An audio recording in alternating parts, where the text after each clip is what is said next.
Tired of dealing with annoying flies, fruit flies, and gnats in your home? The Zevo Flying Insect Trap is your ultimate solution. Don't wait. Check out the link in the video description now to get your Zevo Flying Insect Trap on Amazon and enjoy a bug-free home today. This is the horrifying moment a mob of racist thugs in Hull dragged an Asian man out of his car and smashed it up, as riots swept Britain following the Southport stabbing earlier this week. A video posted to X, formerly Twitter, last night showed a mob of rioters charging towards a grey vehicle in a car park, as they yell the word P*** at the driver. Clouds of dark smoke billow, and a horn blares in the background as the men approach the car. One man can be seen pushing a shopping trolley as he rushes alongside other protesters, some on foot and others riding bicycles. The man filming the video, which was originally live-streamed on TikTok, can be heard saying, "Someone is going to get hurt here." As the video goes on, onlookers can be heard shouting for police, as a group of men surround the vehicle. A shopping trolley can be seen mounted on the front of the car, as one rioter, covered by a cap and a bandana around his face, can be seen reaching inside it. The man recording can be heard explaining that there are foreigners in the car.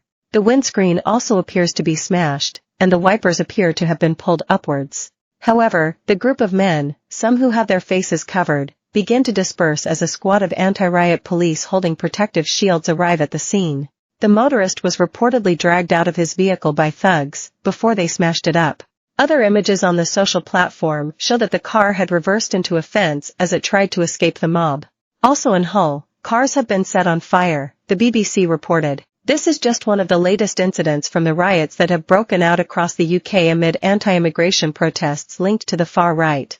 Simmering tensions in the wake of the Southport stabbings have erupted across Britain.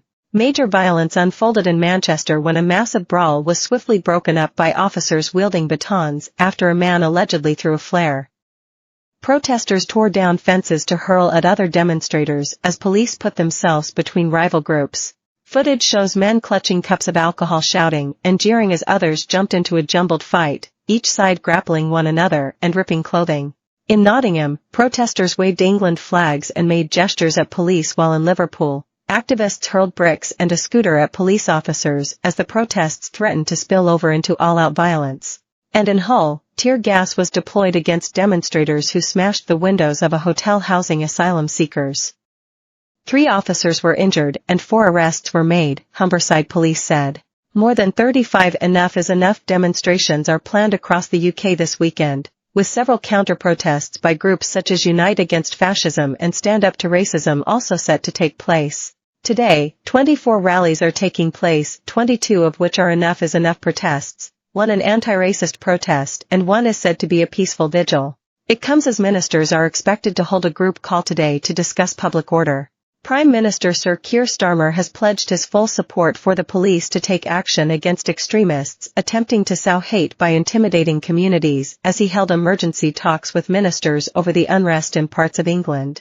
Multiple police officers have reportedly been injured while tackling the disorder.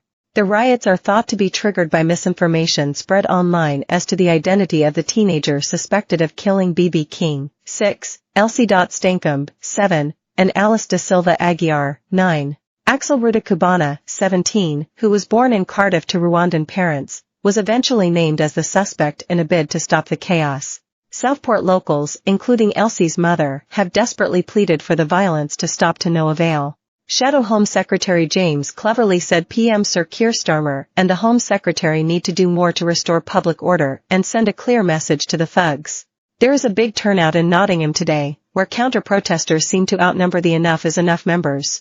Over 400 counter-protesters also massed in Cardiff, including Black Lives Matter and Stand Up to Racism, in contrast to a small number of demonstrators.